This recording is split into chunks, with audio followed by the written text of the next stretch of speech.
tous, j'espère que vous allez bien. Écoutez, bien, une fois de plus, je suis seul en scène, hein, ça devient un petit peu régulier, c'est pas facile d'avoir des invités en fait, les gens ne sont pas forcément disponibles. Et puis en général, les invités en question, comme ils ont une grosse activité en dehors, c'est pas facile d'avoir de la disponibilité et de temps et en termes d'énergie pour venir témoigner à chaque fois.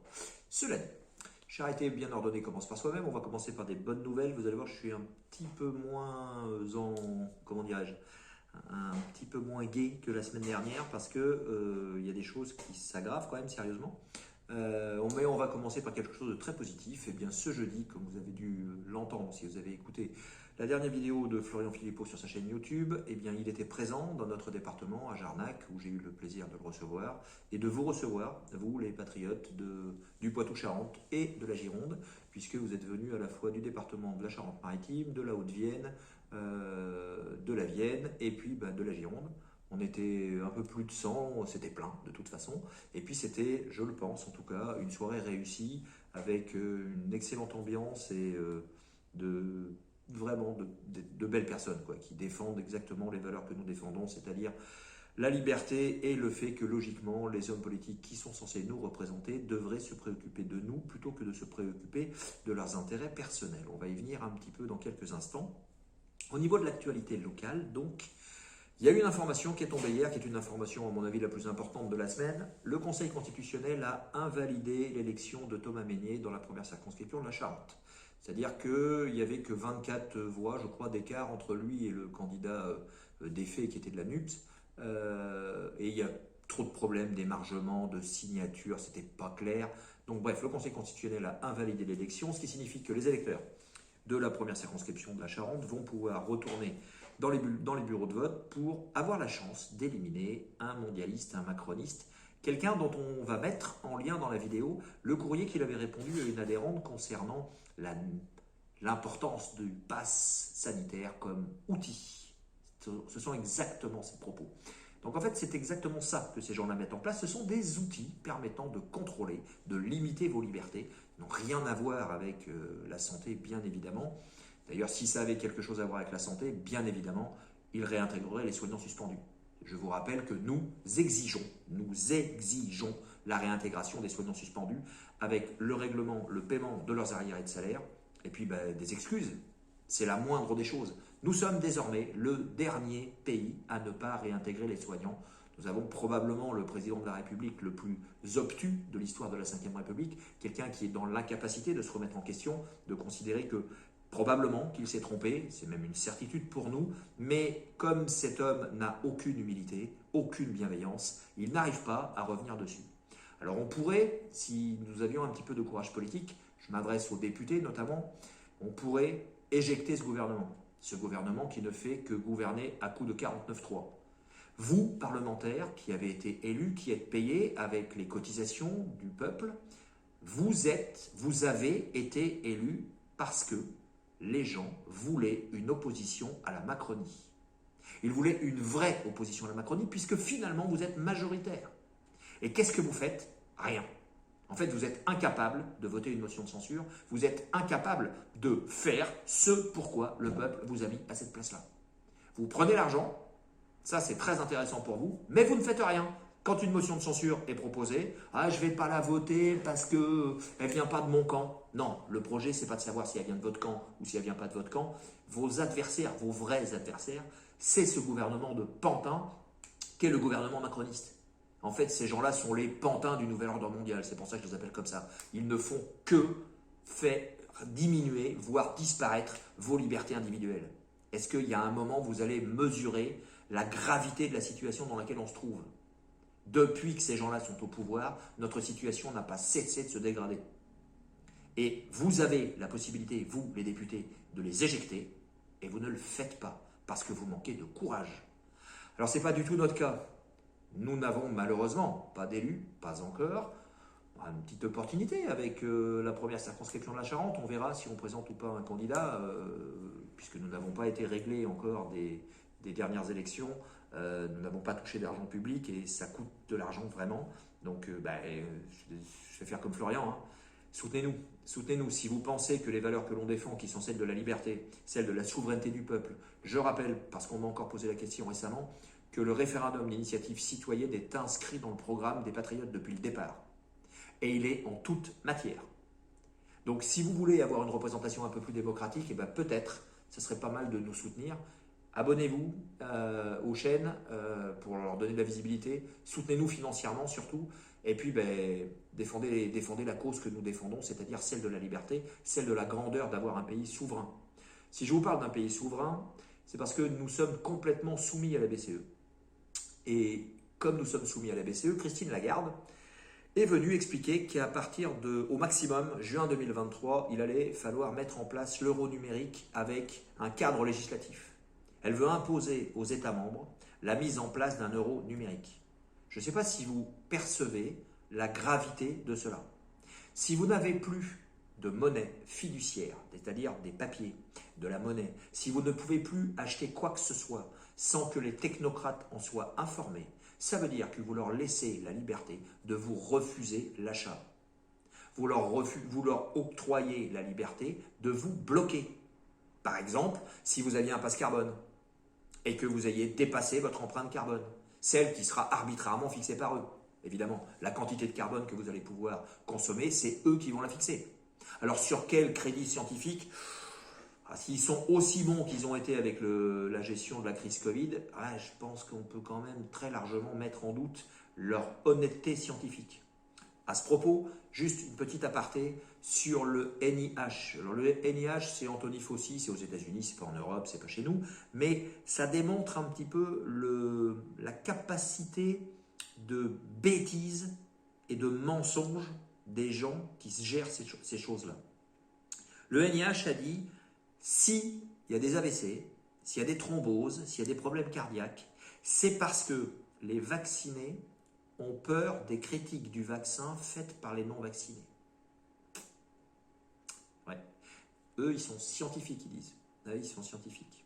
Ils sont tellement scientifiques d'ailleurs qu'en Europe, en France notamment, on parle de plus en plus du retour du masque obligatoire. Dans les transports en commun ou je ne sais où, ça va commencer comme ça. Dans les transports en commun, puis après dans les écoles, alors c'est hors de question en fait. En fait, on ne va pas se remettre un bout de papier sur la bouche. D'abord parce que c'est dangereux pour notre santé, puisqu'on va respirer à longueur de temps les bactéries qui se seront développées dans le masque. Ensuite, parce que aucune étude au monde ne démontre l'efficacité de ce truc-là. Il n'y en a pas. On va mettre une petite vidéo humoristique qui avait été faite par un militaire québécois. On va mettre ça en description. Il parle de ce que c'est qu'un masque, un vrai masque de protection, c'est-à-dire un masque à gaz en fait, un masque militaire, et du petit masque en papier qu'on vous demande de vous mettre sur la bouche pour bien montrer que vous obéissez, pour bien montrer que vous êtes tout à fait comme on vous a demandé d'être. Alors, à titre personnel, c'est hors de question, je ne le remettrai jamais. D'accord ? Au même titre que je me suis signé, je suis désolé, je l'ai fait une fois, pardon, un jour je me suis signé une autorisation de sortie. La deuxième fois, j'ai dit non, mais qu'est-ce que c'est que ce truc débile? En fait, je suis en train de m'autoriser à sortir. Plus jamais, j'en ai plus jamais signé. Voilà. Eh bien, je ferai pareil avec le masque. Je ne le porterai plus. Et je ne le ferai plus porter à mon enfant non plus. En fait, la résistance, c'est un moment de dire à quelqu'un non. Non comme non, en fait. Que ça plaise ou pas. Alors, si j'étais amendé, puisque on pourrait tout à fait en faire une infraction pénale, eh bien, je ne paierai pas l'amende non plus. Je ne vous encourage pas à faire la même chose. Je ne voudrais pas qu'on m'inculpe d'encouragement à la sédition. Je vous dis ce que moi je vais faire. Non seulement je ne vais pas le porter, mais si j'ai une amende, je ne la paierai pas. Je veux que ce soit transformé en jour-amende, comme le prévoit le code pénal. Quand vous n'avez pas payé une amende, ça peut être transformé en jour-amende. En d'autres termes, vous pouvez aller en prison. Je veux que cet État dictatorial m'envoie en prison parce que j'ai refusé de me mettre un bout de tissu devant la bouche. Je veux qu'ils aillent jusque-là. On va voir s'ils en sont capables. Certainement d'ailleurs, si on ne lutte pas. Si on ne lutte pas, ils en arriveront à ça. C'est à peu près sûr. Alors, après la désobéissance, les jours-amendes et leur ingénierie sociale, elle peut aller très loin, leur ingénierie sociale, lorsqu'on n'obéit pas. J'ai reçu une information d'une dame qui s'appelle Emmanuelle Darle, qui m'a autorisé à parler d'elle, c'est la raison pour laquelle je me permets de le faire. Emmanuelle Darle, c'est une informaticienne qui vit sur Poitiers et qui fait partie du conseil scientifique indépendant. On a saboté sa voiture en fait. On a saboté son bloc moteur de voiture. C'est-à-dire, et le garagiste qu'elle a été voir a certifié qu'effectivement ça ne pouvait pas être naturel. les problèmes de fissures qu'il y avait à l'intérieur, de choses coupées, c'était pas naturel. Donc, est-ce que pour faire taire des opposants ou des gens qui commencent à avoir un peu d'influence, est-ce qu'on commence à menacer leur sécurité? C'est une bonne question. La sécurité est importante pour le gouvernement, puisque Darmanin, il a demandé qu'on ramène les armes à feu. Alors, dans une précédente vidéo, je disais que ça ne fonctionnait pas. Ben, je m'étais trompé. Parce qu'en fait, il y a beaucoup plus de soumis que je ne le pensais. Manifestement, ils ramènent leurs armes. Bon, c'est leur problème. Je pense que c'est une bêtise. Parce que si on vous prive de tout, si vous n'avez plus de liberté, et si en plus vous ne pouvez plus jamais vous rebeller si ça devenait nécessaire. Évidemment, je n'appelle pas les gens à la violence. Je rappelle que je pense que le combat politique est le meilleur des combats parce que c'est celui qui permettra de mettre en place des hommes qui changeront les lois. C'est ça la politique. C'est de mettre en place des gens qui vont changer les lois, les règles, et qui donc par conséquent ne nécessitent pas d'action violente. Mais si tout ça devient impossible, si ça se passe comme en Chine, vous avez vu comment ils font en Chine? Ils ont des tenues blanches là, ils ont même des fusils d'assaut maintenant. Dernièrement, les Chinois se sont rebellés un petit peu. Ils se sont rebellés franchement, ils ont fait brûler des camps Covid. Tout ça c'est venu, en fait cette révolte elle est venue du fait qu'ils étaient confinés dans leurs appartements, dans un immeuble qui a brûlé. Ils ne pouvaient pas sortir parce qu'ils sont confinés mécaniquement. On bloque leurs portes, ils ne peuvent pas les ouvrir. L'immeuble a brûlé et il y a eu des brûlés vifs dedans. Et là, une partie du peuple a commencé à vraiment se rebeller contre les mesures Covid. Donc on ne va pas laisser des technocrates diriger nos vies, à aucun moment. Quand j'entends Thierry Breton qui dit à Elon Musk non, non, il va falloir que vous vous soumettiez aux règles de l'Europe, c'est-à-dire la censure, eh bien je me dis que ces gens-là, il ne faut surtout pas leur laisser le pouvoir. Il faut vraiment, vraiment prendre conscience de ça, collectivement, et dès qu'on en a la possibilité, les renverser.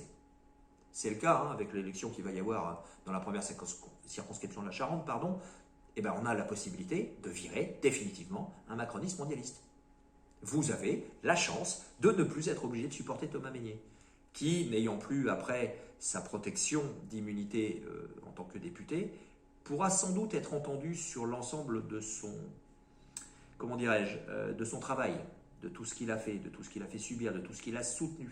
Au même titre que Martine Vonner a été condamnée par le Conseil de l'Ordre pour des propos qu'elle a tenus lorsqu'elle était députée. Ça signifie donc que leur immunité ne fonctionne pas tout le temps. On verra si ça fonctionne ou pas pour Thomas Mesnier quand il devra répondre des choses qu'il a soutenues. Je vais vous mettre sa lettre. Je vais vous mettre sa lettre dans la description, vous pourrez en prendre connaissance. Alors, leur but est la soumission du peuple, mais malheureusement, il y en a, c'est pas nécessaire de faire grand-chose pour qu'ils soient soumis.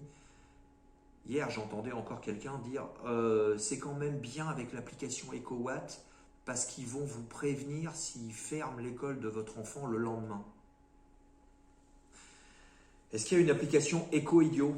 Est-ce qu'on peut limiter les idiots avec une application de téléphone? Parce que c'est pas possible d'entendre des bêtises pareilles. En fait, les enfants ne doivent pas être privés d'école. Les enfants ne doivent pas être dans le froid. Il n'y a aucune raison. Ah si, c'est vrai, les décisions politiques qui ont été prises. Les décisions politiques qui fait que nous n'avons pas le pétrole russe, nous n'avons pas le gaz russe, et comme nous n'avons pas entretenu les centrales, nous allons être en panne d'électricité.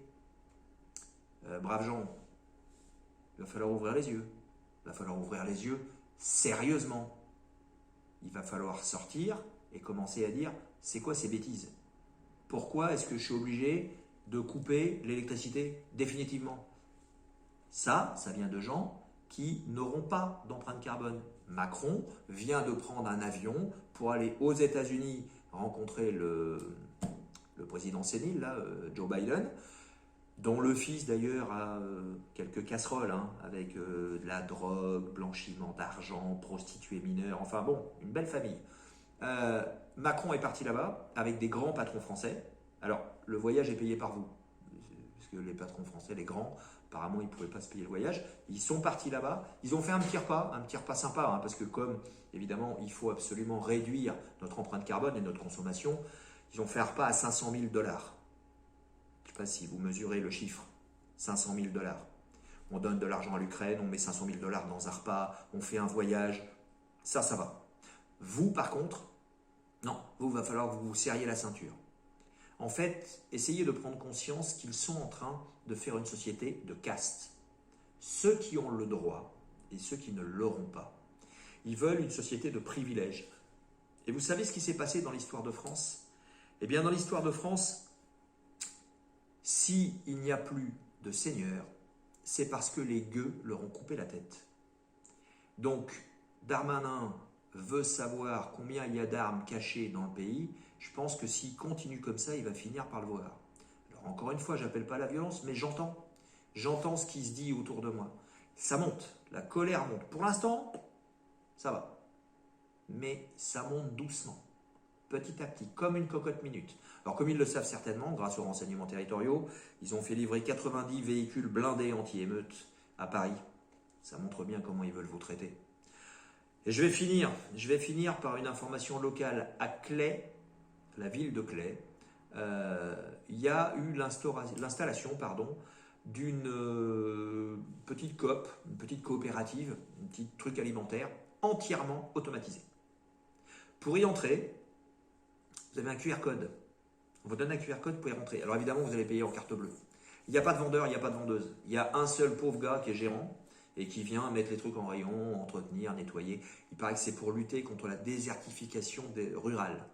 Donc ils font un truc purement automatisé sur lequel ils auront un contrôle total. Et ce truc-là, ça distribue de la nourriture. Venez nous rejoindre. Aidez-nous, je vous promets, vraiment, on a besoin de vous, on a besoin d'être nombreux, parce que c'est comme ça qu'on lutte. Puisqu'on doit être nombreux, le 17 décembre, il y a une grosse manifestation organisée par les Patriotes à Paris. Je vais m'y rendre. Vous pouvez me contacter sur référenceaise@les-patriotes.fr. Si vous souhaitez vous joindre à moi, je vais probablement partir en train, certainement pas en voiture. On continue la lutte, nous on va continuer de protester pour vous, on va continuer de défendre la liberté de notre pays, on va continuer de demander aux gens élus d'être responsables de leurs décisions, de leurs actions et des électeurs qu'ils représentent. Je vous remercie et je vous souhaite une très bonne fin de journée, à bientôt.